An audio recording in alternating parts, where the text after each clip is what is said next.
Bienvenue chez Passion Hack Tech, j'espère que vous allez bien, moi c'est le cas. Aujourd'hui je vais vous parler du Sony Xperia 5 Mark II ou 2 en fonction comment vous l'utilisez chez vous sur ce téléphone. Donc c'est un téléphone plus compact que le Sony Xperia 1 Mark II ou 2. Donc voilà, dans cette vidéo je vous mets une petite vidéo en présentant le produit en question et je vous explique qu'est-ce qu'il y a sur ce téléphone. De toute façon, à la fin de cette vidéo que vous verrez, il y aura une petite fiche d'explicatif où je dis tout ce que je dis, les caractéristiques et tout. Je le ferai en résumé à la fin, ne vous inquiétez pas. Comme ça, vous ne serez pas perdu en fonction de ce que j'ai dit et vous le verrez visuellement sur ce téléphone éventuellement aussi. J'espère que ça vous plaira. Donc n'hésitez pas à abonner à ma chaîne et à suivre aussi également sur ma page Facebook.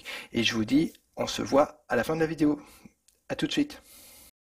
De ce Sony Xperia 5 Mark II ou 2 en fonction comment vous l'utilisez. Donc elle possède un écran de 21e OLED en 6,1 pouces, donc très compact au niveau de l'utilisation une main.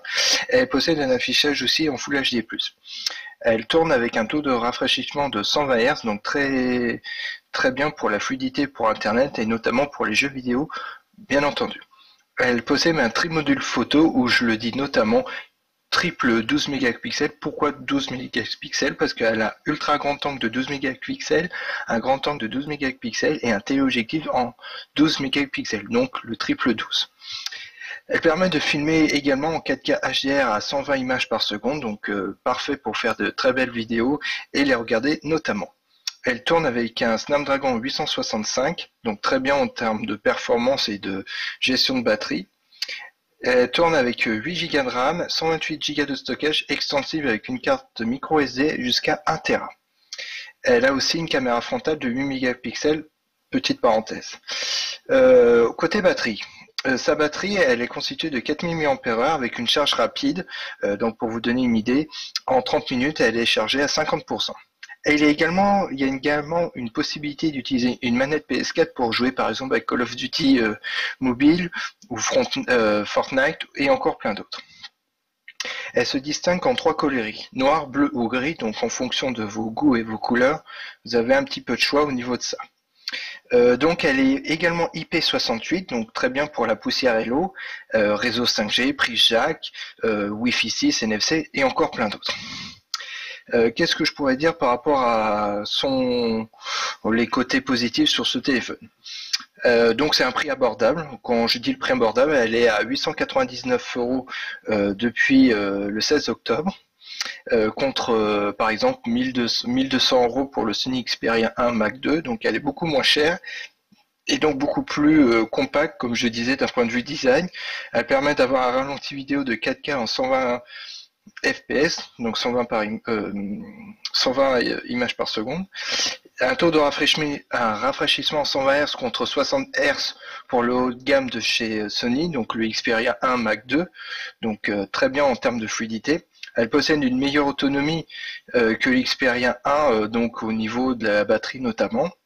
Elle possède également pour la caméra le ICE AF en temps réel, c'est-à-dire qu'une très bonne expérience pour tout ce qui est photo et vidéo éventuellement. On peut dire les points négatifs sur ce téléphone, donc elle a un bouton dédié pour l'assistant Google qui est un petit peu superflu, le logiciel qui peut donner l'impression des fois un peu de paresse, un petit peu de lenteur en fonction comment vous l'utilisez, notamment en mode nuit pour les photos, et le design elle est sans valeur, c'est-à-dire qu'on ne retrouve pas une évolution d'un point de vue design, c'est toujours un petit peu carré, on attendait un petit peu plus par rapport au smartphone de 2020.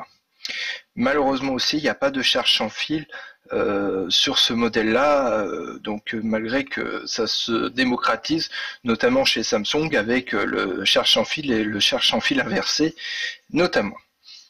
Par rapport à ce téléphone, elle est beaucoup plus abordable, comme je disais, par rapport pour le Sony Xperia 1 Mark II.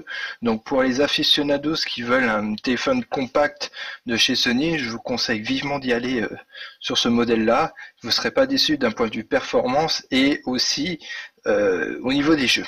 Et donc, comme je disais, elle a un meilleur taux de rafraîchissement en 120 Hz contre le Sony Xperia Mark I. Donc franchement, allez-y, vous ne serez pas déçus sur ce téléphone. Donc pour conclure cette vidéo, j'espère que ça vous a plu. Donc n'hésitez pas à me laisser vos commentaires par rapport à cela. Abonnez-vous aussi à ma chaîne. Donc comme je disais, ce téléphone est un très bon rapport qualité-prix pour ceux qui cherchent un compact avec de très bonnes performances et pour les joueurs aussi également, donc avec du 120 Hz, un Snapdragon 865, de très belles photos éventuellement sur ce téléphone, donc le triple 12 comme je disais dans la vidéo. J'espère que ça vous plaira. En tout cas, merci de me suivre sur ma chaîne, merci à vous tous parce que cette chaîne et aussi ma page Facebook, c'est grâce à vous que je vous dois et merci à vous. N'hésitez pas à vous abonner, à vous mettre plein de pouces, à vous laisser vos commentaires de ce que vous avez pensé sur cette vidéo. Merci à vous tous, je vous fais plein de gros bisous. Surtout, prenez soin de vous. À très bientôt et à très vite sur nos prochaines vidéos. Merci à vous.